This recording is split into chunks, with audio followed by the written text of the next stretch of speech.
Joining me now in the Sunday Morning Futures exclusive is the Secretary of Homeland Security, Secretary Markwayne Mullin. Secretary, thanks so much for being here this morning. Thanks for having me on.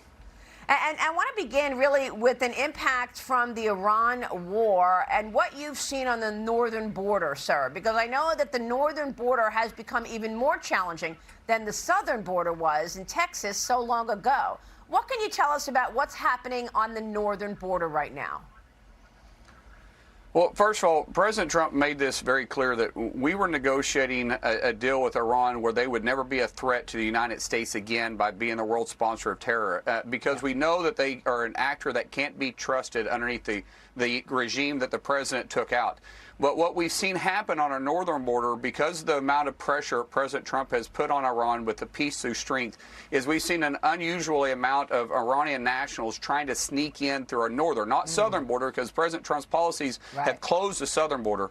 So our northern border, we've seen our arrests go up daily on Iranian nationals, and we have a good partnership with our Canadian partners that have been able to help apprehend them too. But it's worrisome because the amount of influx we see and the amount of connections we have when we capture the people that they have direct ties to the IRGC, which the IRGC is not the regular army of Iran. The IRGC is the true believers of this radical regime. And fortunately, because of our strength zero policies that we have underneath President Trump, we're able to capture the individuals coming across.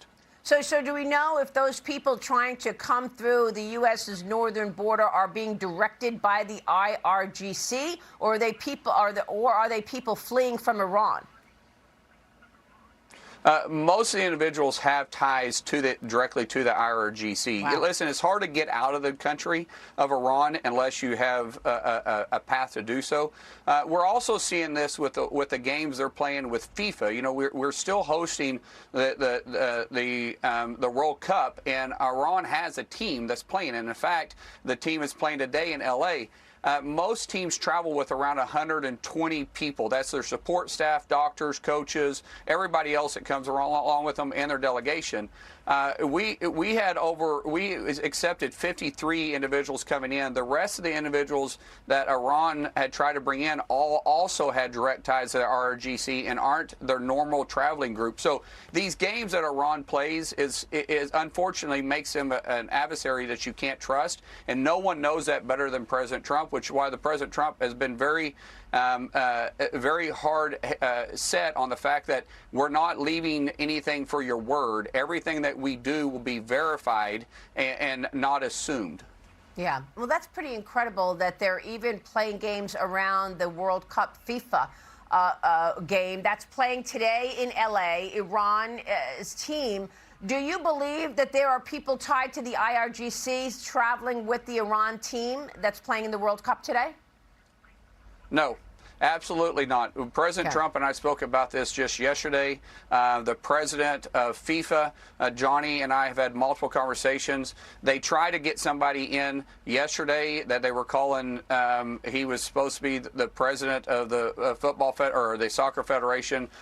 When we started doing the research on him, he had only been put in place since 2022, and we didn't allow him to board the plane. Remember, the Iranian soccer team is actually based in Tijuana, and we fly them in the day before the game. Okay. The guy trying to get on the plane yesterday had direct ties to RRGC. We're literally checking them as they get on the plane, as they get off the plane, in both places. We have a Customs and Border Protection agents that are there doing biometrics on them, so we know exactly who is coming in the country and leaving. That's very good. I mean, when you consider the motives here in terms of these Iranians who are tied to the IRGC trying to come into America through the northern border, what's the motive? I mean, is it possible that they're actually planning to hurt America at the same time as these talks between of peace are underway in Switzerland right now?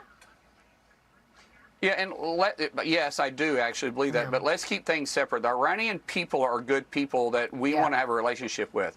This regime that we're dealing with, they have been chanting death to America for 49 years. They still have this fantasy of true believers, which is part of the IRGC, that want to establish sleeper cells. Remember, they say that all the time. They're releasing their sleeper cells. We're going to death to America. You're going to pay a big price.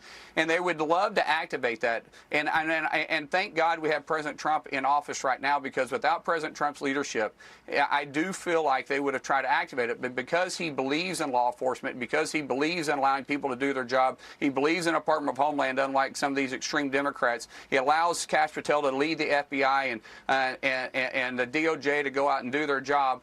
We are able to work as a cohesive force fighting against this radical regime and keep America safe every single day. But we also are trying to clean up the mess that the Biden administration left us with the open border policy 4 years ago. Of course. Yeah. And real quick on the America 250 celebrations, what should we expect in terms of security? A lot of celebration expected come July 4th.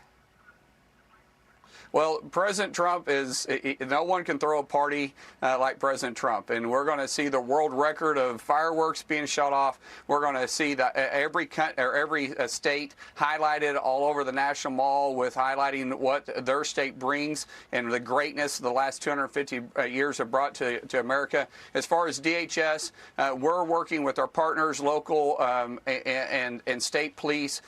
We have a very strong policy put in place. We have zero tolerance. You're going to see a lot of security. We're going to be safe. We're going to celebrate, have a good time, and set up America for the next 250 years, too. So Department of Homeland has our hands full, but we got the greatest men and women that work within Department of Homeland that we wake up every single day thinking how we can do better to protect our homeland, and we do a great job at it. I know you do, sir. Thank you so much for your work. We so appreciate you. Be sure to like and subscribe for all the Fox News latest on YouTube and catch full shows streaming now on Fox One.